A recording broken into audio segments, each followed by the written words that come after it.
7 సార్లు పెద్దిరెడ్డి రామచంద్రారెడ్డి ఎమ్మెల్యే, 3 సార్లు మిథున్ రెడ్డి ఎంపీ. వాళ్ళకు మంచి పేరు ఉంది కాబట్టి ప్రజలు వాళ్ళని ప్రతి సందర్భంలోనూ వాళ్ళని గెలిపిస్తూ వస్తున్నారు. కేవలం వాళ్ళను అబాస్పాలు చేయాలా, వాళ్ళ మీద బురదయ్యాలా, వాళ్ళ ఇళ్ళ మీద ఇల్లే దాడులు చేస్తారు. వాళ్ళ సొంత కాన్స్టిట్యున్సీ వాళ్ళు తిరుగుతూ ఉన్నప్పుడు వాళ్ళ మీద ఇల్లే దాడులు చేస్తారు. దాడులు చేసి కేసులు మళ్ళీ వీళ్ళ మీదనే పెడతారు. వీళ్ళ కార్లను ధ్వంసం చేస్తారు. వీళ్ళ ఇళ్ళ మీద రాళ్ళు వేయిస్తారు. వీళ్ళ కార్లను కాల్ చేస్తారు. రెడ్డప్ప కార్ని అయితే కాల్ చేస్తారు, మిథున్ రెడ్డి కార్లను అయితే పగలగొట్టినారు, ధ్వంసం చేసినారు. కేసు మళ్ళీ మిథున్ రెడ్డి మీదనే కేసులు. ఇంతటి దారుణంగా చేస్తూ ఉంటే నిజంగా ఆశ్చర్యం అనిపిస్తుంది. అసలు రాష్ట్రంలో ఒకసారి గమనిస్తే ఎంత దారుణమైన పరిస్థితి రాష్ట్రంలో జరుగుతూ ఉన్నాయి అని చెప్పి ఒకసారి చూస్తే ఆశ్చర్యం అనిపిస్తుంది నిజంగా. మదనపల్లిలో ఒక ప్రత్యేక హెలికాప్టర్లో పోలీసు అధికారులను పంపిన చంద్రబాబు నాయుడు గారు, ఈ స్లైడ్కి మళ్ళీ వద్దాంలేమ్మా. ప్రత్యేక హెలికాప్టర్లో పంపించిన చంద్రబాబు నాయుడు కర్నూలు జిల్లాలో మచ్చుమరిలో బాలిక కుటుంబానికి న్యాయం చేయడానికి మాత్రం ఆయనకు వెంటనే స్పందించడానికి మాత్రం ముందుకు రాడు. ఆశ్చర్యం ఏమిటంటే జూలై 7న బాలిక మిస్సింగ్ జరిగితే వారం రోజుల తర్వాత వాల్మీకి కుటుంబాలు ఆందోళన చేస్తే 16వ తేదీన ఎస్పీ ప్రెస్ మీట్ పెడతాడు. డెడ్ బాడీని ఇప్పటికి కూడా చూపించరు. దీని నుంచి తప్పించుకునే దానికి ఒక దళితుడిని లాకప్ డెత్ చేసేస్తాడు. ఈ కేసులో ఇంత తీవ్రంగా ఉండగానే మళ్ళీ ఎస్పీని ట్రాన్స్ఫర్. అసలు నిజంగా రాష్ట్రంలో ఒకసారి గమనిస్తే ఏం జరుగుతుందని చెప్పి చూస్తే కేవలం ఈ 45 రోజుల కాలంలో 8 మందికి పైగా అత్యాచారాలు, 4 హత్యలు, అత్యాచారాలు. అంటే 45 రోజుల్లో 12 మంది మీద, 12 మంది విమెన్, 12 మంది మహిళల మీద తీవ్రమైన ఘటనలు. కొన్ని చోట్ల హత్యలు, అత్యాచారాలు, కొన్ని చోట్ల అత్యాచారాలు. 45 రోజుల్లో 12 మంది మీద. వైఎస్ఆర్సీపీ అధికారంలో ఉన్నప్పుడు, మా పార్టీ అధికారంలో ఉన్నప్పుడు ప్రతి మహిళకు రక్షణగా దిశ యాప్ ఫోన్లోనే ఉండేది. 1,40,00,000 మంది మహిళలు డౌన్లోడ్ చేసుకున్నారు. ఏ ఒక్కరికైనా ప్రమాదంలో వాళ్ళు ఉన్నట్టుగా అనిపిస్తే ఊరిక 5 సార్లు ఫోన్ షేక్ చేసినా లేకపోతే SOS బటన్ నొక్కితే చాలు, వెంటనే వాళ్ళకి ఫోన్ వస్తుంది ఏమైందమ్మా అని.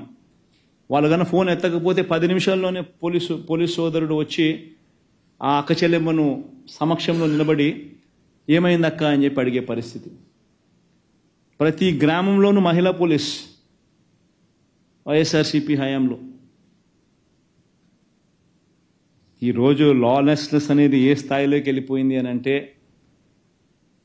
మహిళల గురించి పట్టించుకునే పరిస్థితి లేదు.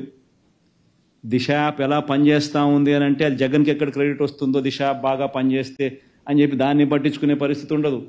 దిశ పోలీస్ స్టేషన్లు ఏమైనా పట్టించుకోరు, దిశ పబ్లిక్ ప్రాసిక్యూటర్లు ఏమైనా పట్టించుకోరు, ఎలా పనిచేస్తూ ఉందో పట్టించుకోరు. ఆశ్చర్యం కలిగించే విషయాలు నిజంగా ఇవన్నీ కూడా. పల్నాడు విషయంలో కళ్ళు నిజంగా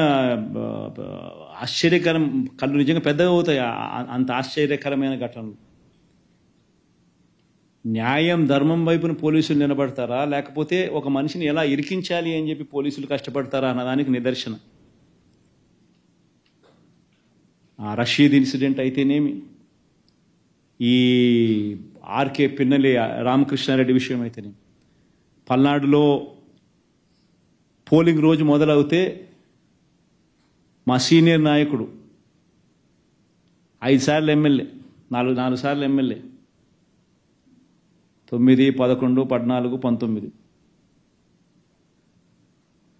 మంచి పేరు ఉంది కాబట్టి తను అన్నిసార్లు రిపీటెడ్గా 4 సార్లు వరుసగా ఆయన ఎమ్మెల్యే గెలుచుకుంటూ వచ్చాడు.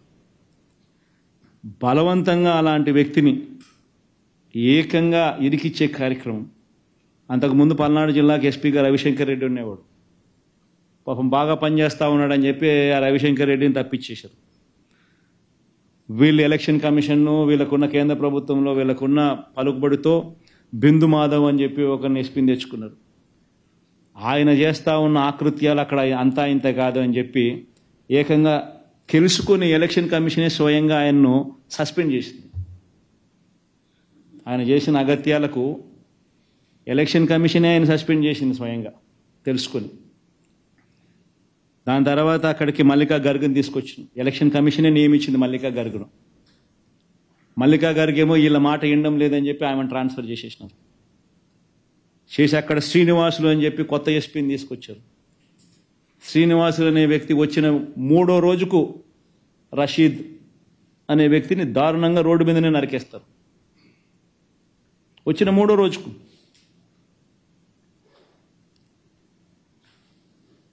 అసలు ఏ రకంగా జరుగుతూ ఉందంటే ఇప్పుడు ఆ స్లైడ్ ఏమో ఆ రెడ్ బుక్ స్లైడ్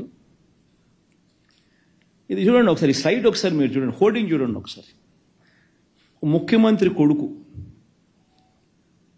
మంత్రి, క్యాబినెట్లో మంత్రి ఏకంగా రెడ్ బుక్ అని చెప్పి తాను హోర్డింగ్ పెట్టి రాష్ట్ర వ్యాప్తంగా ఈ హోర్డింగ్ను పెడితే ఏం మెసేజ్ పంపిస్తా ఉన్నాం మనం పోలీసులకు?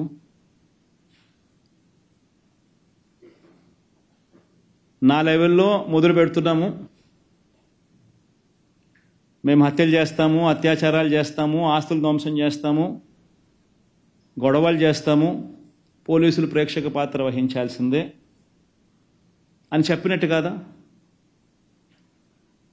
ఎవరైనా కంప్లైంట్ చేస్తే కేసులు పెడితే మీ తోలు తీస్తా అని చెప్పి పోలీసులు చెప్పినట్టు కదా?